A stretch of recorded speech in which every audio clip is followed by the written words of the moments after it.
हाँ सर बोलो। सर मैंने मेल की लोकेशन ट्रैक किया है और बहुत ही हैरान कर देने वाली बात है सर, डॉक्टर अमृता ने जिस नेटवर्क के जरिए हमें मेल भेजा है वो मनाली का ही है। एंड गेस व्हाट सर, इस वक्त डॉक्टर अमृता आपके ही होटल पैराडाइज में है।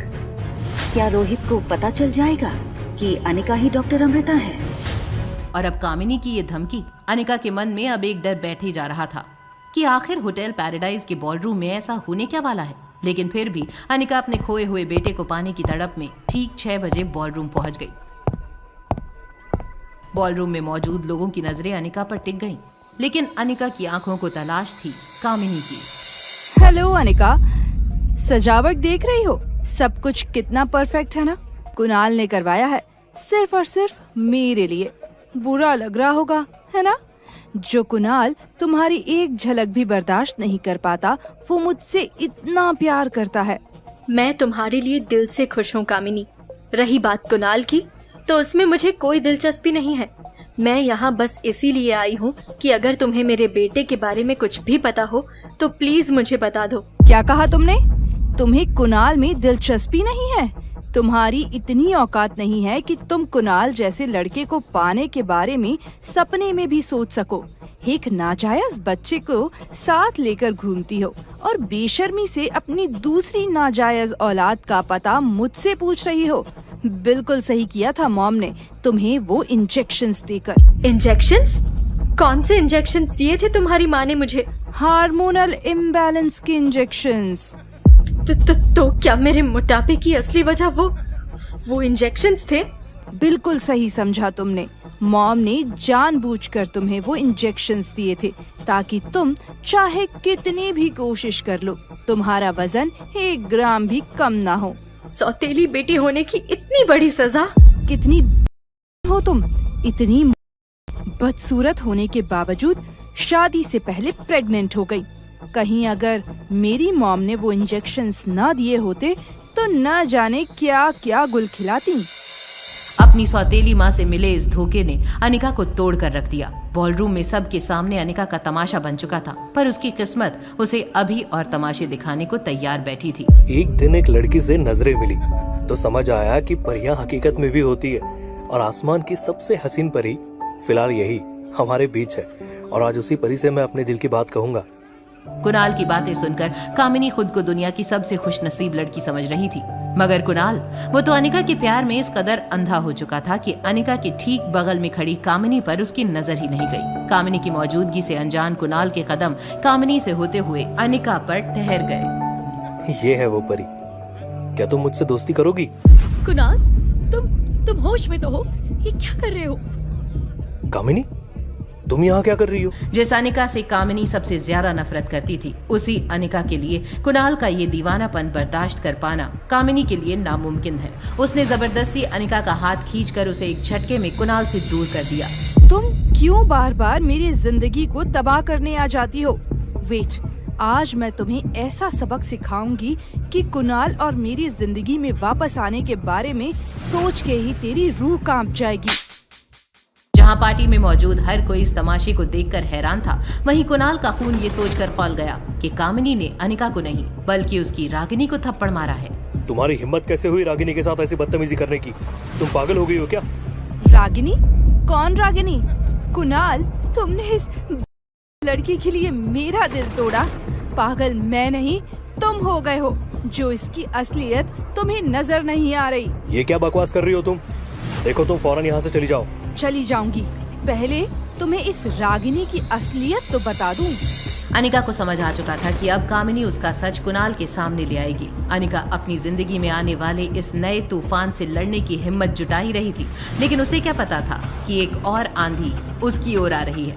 उधर कामिनी गुस्से से आग बबूला हो रही थी। वो कुणाल को अनिका का सच बताकर उससे बदला लेना चाहती थी, इसीलिए उसने जोर से अनिका का हाथ पकड़ा और कहा, तुम कुणाल को रागिनी बनकर मुझसे छीनना चाहती थी। कुणाल, ये कोई रागिनी वागिनी नहीं है, ये तो तुम्हारी एक्स वाइफ अनिका है। तुम्हारी ये मजाल कि तुम कुणाल पर डोरे डालोगी। ये कहते हुए कामिनी ने अनिका को एक बार फिर थप्पड़ मारने के लिए हाथ उठाया। वहीं दूसरी तरफ अस्पताल में आखिरी सांसें गिन रही अपनी दादी को बचाने के लिए रोहित का डॉक्टर अमृता तक पहुंचना बेहद जरूरी था, जो यहाँ इतनी पास उसी के होटल में थी जिससे रोहित अनजान था। इसलिए सैम से मिली इन्फॉर्मेशन के बाद रोहित मारवा ने एक पुलिस ऑफिसर की तरह शुरू कर दिया सर्च ऑपरेशन। मुझे अभी के अभी ये सिस्टम में चेक करके बताओ कि डॉक्टर अमृता ने कब चेकिंग किया और किस रूम में रुकी हुई है। लेकिन सर, डॉक्टर अमृता का तो गेस्ट लिस्ट में कहीं नामो निशान तक नहीं है। ये कैसे पॉसिबल है? फिर से चेक करो। मेरे पास पक्की खबर है कि डॉक्टर अमृता हमारे ही होटल में है और मेरा उनसे मिलना बहुत जरूरी है। सॉरी सर, लेकिन मैंने 3 बार चेक किया, इस नाम का कोई गेस्ट हमारे होटल में नहीं है। गुस्से से आग बबूला रोहित ने दीवार में जैसे ही पंच मारा, सारा स्टाफ रोहित का ये रूप देखकर डर गया। और तब सैम ने अपनी झिझकती हुई आवाज में रोहित के सामने एक आइडिया रखा। सर, बॉलरूम में एक पार्टी चल रही है, हो सकता है डॉक्टर अमृता उनकी गेस्ट हो। रोहित के कदम जैसे ही बॉलरूम में पड़े, वहां चल रहे तमाशे को देखकर वो शॉक्ड रह गया। रोहित के कदम तेजी से कामिनी की ओर बढ़े और इससे पहले कि कामिनी अनिका को एक और थप्पड़ लगा पाती, रोहित मारवा ने उसका हाथ पकड़ लिया। ये क्या तमाशा चल रहा है यहाँ? रोहित की रौबदार आवाज सुनकर बॉलरूम में सन्नाटा छा गया। कुणाल, जिसे अब ये मालूम चल गया था कि जिस लड़की को वो रागिनी समझ रहा था वो असलियत में उसकी एक्स वाइफ अनिका थी, वो फौरन रोहित पर धौंस जमाने की कोशिश करने लगा। तुम होते कौन हो हमारे मैटर में टांग अड़ाने वाले? तुम्हें पता है तुम किसकी पार्टी में खड़े हो? कुणाल डोगरा की। क्या नाम है तुम्हारा? जिसकी जमीन पर खड़े हो उसी से उसका नाम पूछ रहे हो? खैर, आई एम रोहित मारवा। कुणाल के कदम अपने आप पीछे हो गए। उसे पता था मारवा ग्रुप के मालिक रोहित मारवा के आगे उसकी कोई हैसियत नहीं थी। इस सब ड्रामे के बीच रोहित की डॉक्टर अमृता को ढूंढने की सारी कोशिश भी नाकाम हो गई। वहीं अगली सुबह सामने आया आर्यन से जुड़ा एक ऐसा काला सच जिसका पता रोहित को क्या किसी को भी नहीं था। सॉरी मिस मेरी, प्लीज पनिशमेंट मत दीजिए। आर्यन, तुम जानते हो ना मैं तुम्हें गलती से पहले ही सजा क्यों देती हूँ?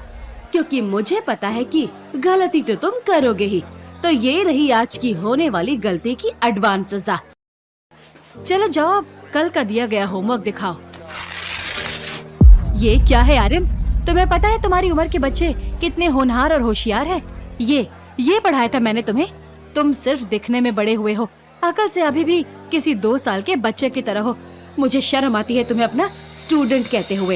मिस मैरी आर्यन से एक के बाद एक सवाल पूछती और जवाब ना मिलने पर आर्यन के हाथ पर छड़ी से मारती और आर्यन अपने आंसू रोके सब सह लेता। लेकिन मिस मैरी के डर के मारे आर्यन ने आज तक रोहित को अपनी टीचर की सच्चाई बताने की हिम्मत नहीं की। मारवा खानदान पर एक दाग हो तुम। अगर कल भी होमवर्क में इतनी गलती की तो इससे ज्यादा मार पड़ेगी। आर्यन को सजा देकर मिस मैरी वहां से निकल गई। लिफ्ट में एंटर करते हुए मिस मैरी ने किसी को फोन लगाया ही था कि तभी अनिका भी उसी लिफ्ट में आ गई। हेलो, क्यों टेंशन लेते हो? पागल नहीं है तो हो जाएगा, बस थोड़ा टाइम और दीजिए। पढ़ाई उससे 2nd स्टैंडर्ड की करवाती हूँ और सवाल 6th स्टैंडर्ड के पूछती हूँ। गलती करे तो हाथ से मारती हूँ और गलती ना करे तो छड़ी से। आप फिक्र मत कीजिए, सब कुछ प्लान के मुताबिक ही हो रहा है। लिफ्ट का दरवाजा खुलते ही मिस मैरी तो वहां से चली गई, पर अनिका अब भी सोच में डूबी थी कि भला कोई टीचर मासूम बच्चे के साथ ऐसा कैसे कर सकती थी। अनिका ने मिस मैरी को रोहित के रूम से निकलते हुए देखा था। वो जानती थी कि वो अनजान औरत रोहित के बेटे के बारे में ही बात कर रही थी। तभी अनिका को आया एक ऐसा फोन कॉल जिसे सुनकर जम गए अनिका के पैर। अनिका दीदी, मम्मी। ज्योति बुआ को क्या हुआ? प्रीति, तुम पहले रोना बंद करो और खुल के बताओ। मम्मी को बचा लो दीदी, मम्मी की जान खतरे में है।